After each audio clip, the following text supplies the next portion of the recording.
Welcome back to the channel. Today we'll be talking about Flint, Michigan's Amtrak stop, where we'll discuss wood, wheels, and the vehicle city. We're going to learn how a lumber town on the Flint River reinvented itself through carts, carriages, and cars, becoming the vehicle city. Invented an industrial empire, fought off a bank collapse during the Great Depression, and today remains connected to Chicago and the Midwest via the Blue Line on Amtrak. So as always, I read a bunch of books.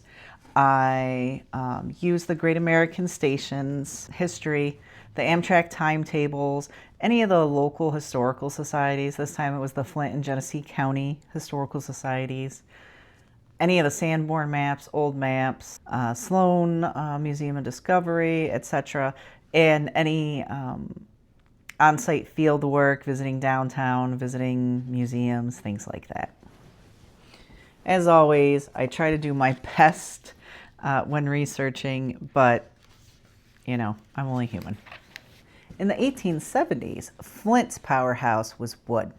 Lumber was the king. Pine forests to sawmills to rail cars. When the forest thins, entrepreneurs pivoted. So first it was wood, and then they made wagons, then they made carriages, then they made automobiles.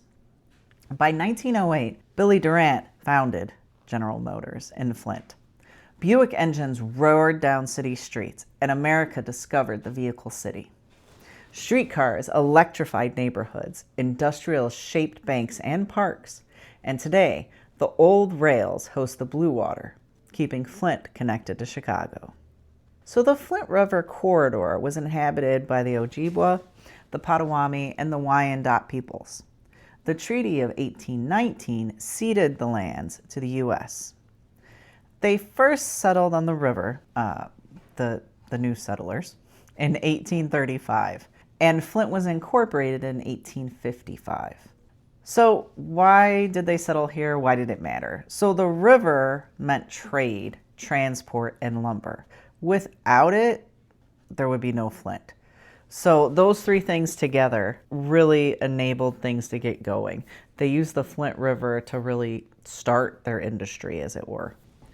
So, as I stated, the first fortune to be made in Flint was in lumber. So originally there were 18 lumber dealers, 11 sawmills, 8 planing mills, several box factories, pine brokers, and they would float the logs downriver, mill them, and then they would ship them out by rail. The point is they took those lumber profits for their next pivot, and that next pivot was carriages. So Josiah Dallas Dort and William C. Billy Durant. Now, Durant was the grandson of a lumber baron and Michigan governor, Henry H. Crapo.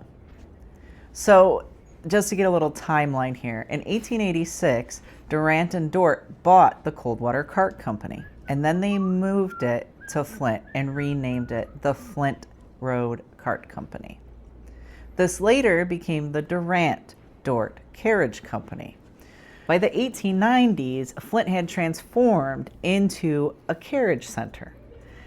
And in the downtown area in 1899, so that's 1899, there were 7 wrought iron arches that illuminated the Flint business district. These were electric arches that replaced the original gas lanterns, and Flint was one of the first cities to light up their streets.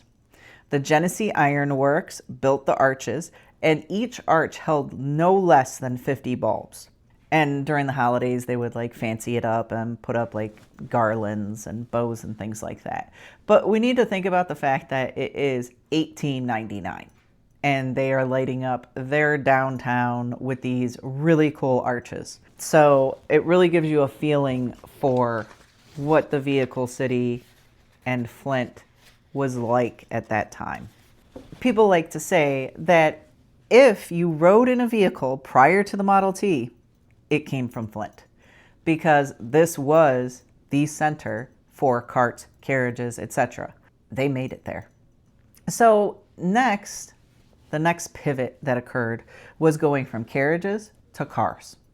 So James H. Whiting bought Buick's Engine Works. And Buick, I know we always think of this as a car, at least I do. I love Buicks, but Buick was a man. His name was David Dunbar Buick, and he built engines.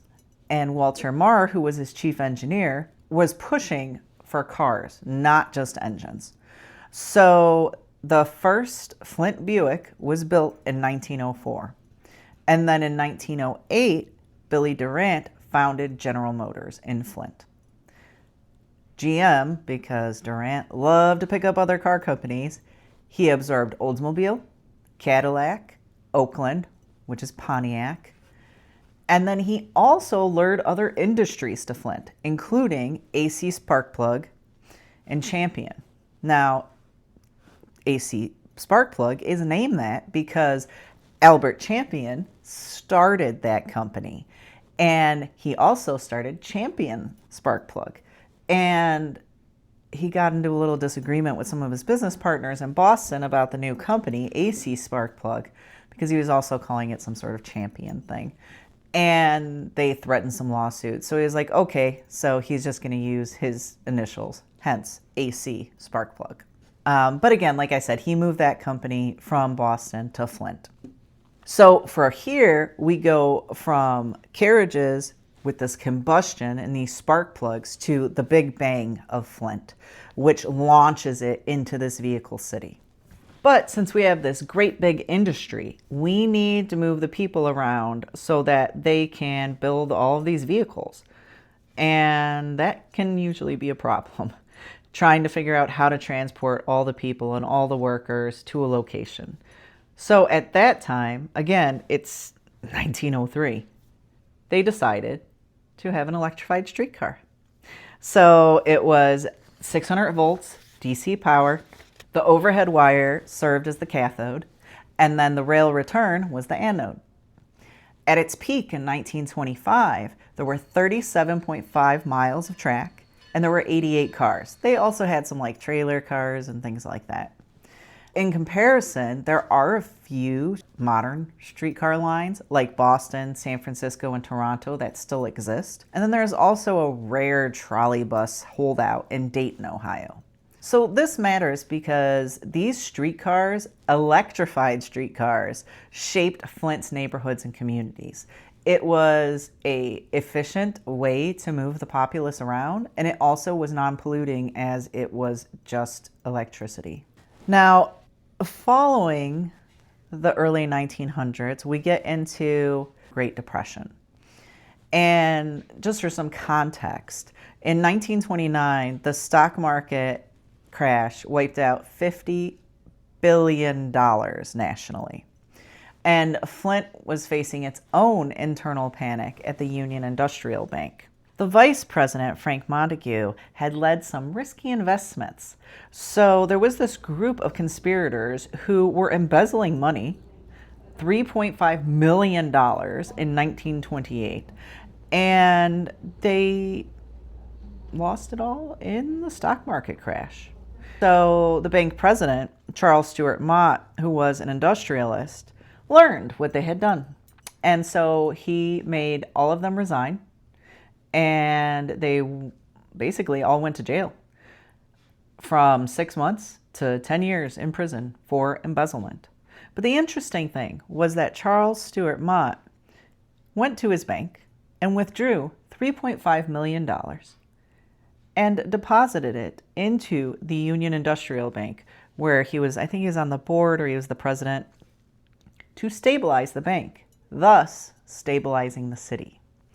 So it was really interesting to see how that industrial capital protected the civic confidence in that great stock market crash. It didn't have to happen that way, but it did. It kind of reminds me of It's a Wonderful Life, where they're using their honeymoon money to prop up the savings and loan. So if you're looking for some things to do, there is Kearsley Park, which was established in 1917. It was designed by Warren H. Manning, and it was funded by J. Dallas Dort. There's also the Flint Farmers Market, which was established in 1905, and it's still active and very beloved by the community. Lastly is Crossroads Village and the Huckleberry Railroad. So this is a Baldwin steam locomotive that rides around Mott Lake. There's also a merry-go-round, an active lumber mill, a cider house, and for my experience, my husband and I went up there and we took my mother as well, who is in a wheelchair, and it was super easy to push her around. The gravel, they didn't have like paved paths. It wasn't asphalt or concrete, but it was like really hard packed limestone, and we were able to maneuver her wheelchair to every building, every exhibit. We didn't have any issues with any grades or like uneven pavements. And then also it was very wide open, so you didn't feel as though if you had someone in a pushchair, like a toddler or a child in a cart or someone in a wheelchair or using a mobility aid, this was a really great place to go visit. And then also I did speak, we were late, we weren't able to get on the steam locomotive. We did see it coming back into the station, but it was the last day of our trip. We missed riding it. I did speak with them to find out if there was ADA access. They assured me that there was, and that if my mother wanted to get on the train in her wheelchair, 100% possible. So if you're looking for a rail experience in the Flint area, definitely go here. Like I said, it was a very good time. There was lots of cool exhibits to visit, and it was just a great glimpse into the past. The Amtrak station, like I said, is on the Blue Water line, and this is a line that goes from Chicago, East Lansing, Flint, and Port Huron daily. And mostly it serves college commuters, Midwest travelers, Chicago connections. And this station, the Flint station, is an intermodal hub. So it's Amtrak, MTA, and intercity buses. So that was really cool, visiting the area and being like, oh, well, what if we want to go here? You could just go from the station. There was a giant parking lot for it. And it's cool to think that, like, this is the rail line that moved first the timber, then the carriages, then the cars, and today it's still running, moving the people. Thanks for wandering through Flint, Michigan with me. From forest wealth to carriage wheels, from Buick engines to the modern blue water. This city's story is pure innovation. Next time you ride through on Amtrak, hop off and explore what generations have built beside the Flint River. If you're looking for more videos, feel free to look at our other station stops or our Amtrak and Chill series. Make sure you like and subscribe and hit that notifications button so you know when more videos come out. Thanks for wandering. Bye.